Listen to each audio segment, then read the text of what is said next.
receive and file the update. All in favor, please say aye. Aye. Opposed? And now we turn to reports of committees, and Councilmember Goodman, Community Development. Thank you, Madam Vice President. We have 13 items that are in front of us for approval tomorrow. I'll note that item 1 is a land sale. Item 2 are business made simple initiative changes. Item 3 are clarifying what materials can be in composting. Item 4 is revoke. And I might just thank folks as you're moving outside. If you might want to greet each other outside, we're just finishing up our meeting here. So, or not. And if you'd like to take your conversations, we just need to finish up our business here today. Can you go in the hall? Yeah, thanks. If you could take that in the hall, we really appreciate it. Rondo, can you take your conversation out in the hall, please? Thank you. And if you want to take that last conversation into the hall, colleagues.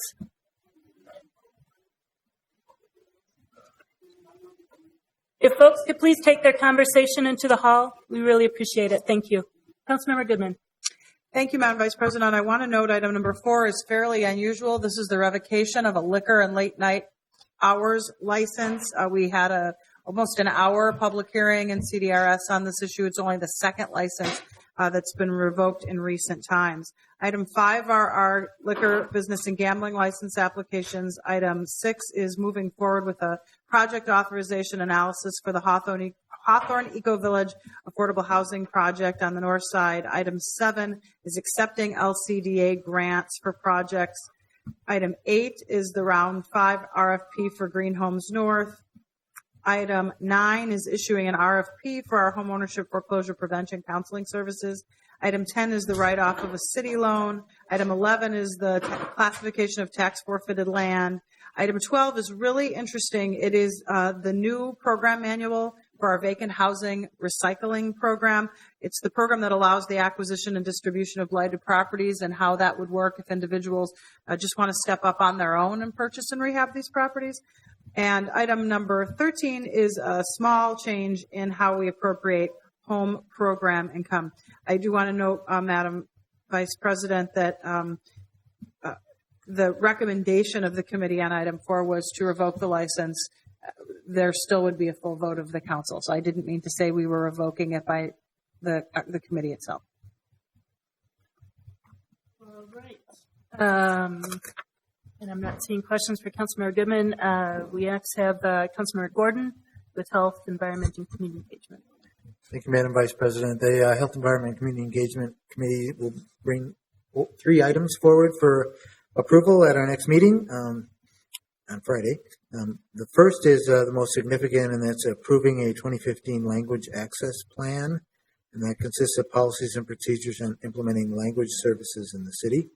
The other 2 aren't as significant. One is a master contract agreement with Health and Human Services. We do this every year. And the other one is an agreement with Metropolitan Health Plan to allow school-based clinics to be participating provider of services. I can stand for questions. All right. Thank you, Councilmember Gordon. Next, we have Intergovernmental Relations, and that committee had just one item, and it is approving a priority list of legislative agenda items for the 2016 legislative session. Next, we have Public Safety with Councilmember Yang. Thank you, Madam Vice President. We will have 4 action items. First item is Civil Rights Boards and Commissions appointments. Second item is a detox services contract with the county. Third item is bomb disposal unit grant award. And the fourth item is a bomb security services contract amendment with the Timberwolves. All right, thank you. Next, we have Transportation and Public Works with that Vice Chair, Councilmember Ponsano. Thank you, Madam Chair. There'll be 12 items before us on Friday from Transportation and Public Works Committee. The first is 6th Avenue North Street repaving. Numbers 2 and 3 are 26th Avenue North and 54th Street West Street reconstruction projects. There's the submittal of comments to the PUC on a rate tariff for Excel's LED rates. There's a resolution about city-hosted open streets and what that means and why it's different from other projects that we engage on.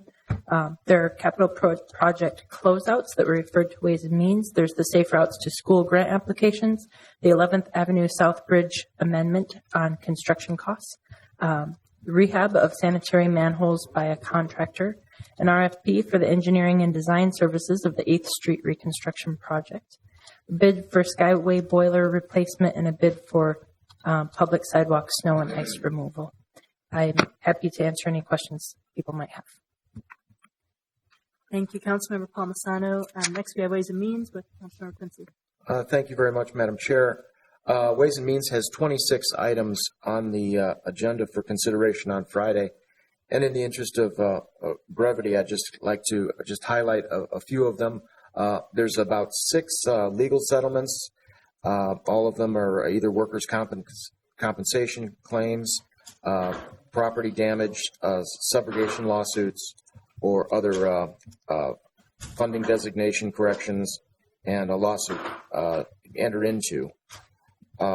There's also a number of public or property services related. These are all contract amendments, either extensions, revisions of contracts.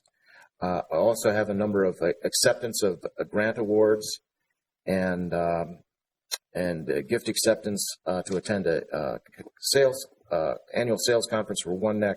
There's a number of IT contract amendments, and highlighting there are 4 appointed positions: the Assistant City Coordinator for Finance, that's the Chief Financial Officer, the Supervising Attorney of the Criminal Division, Managing Attorney of the Civil Division, and a collective bargaining agreement with Minneapolis City Supervisors Association.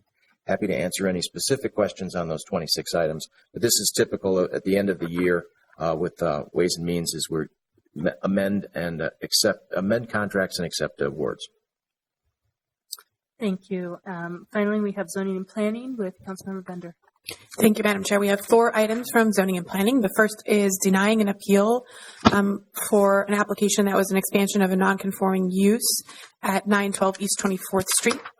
Item number 2 is passage of an ordinance amending our zoning code to allow for small-scale grain milling in new areas in our zoning code.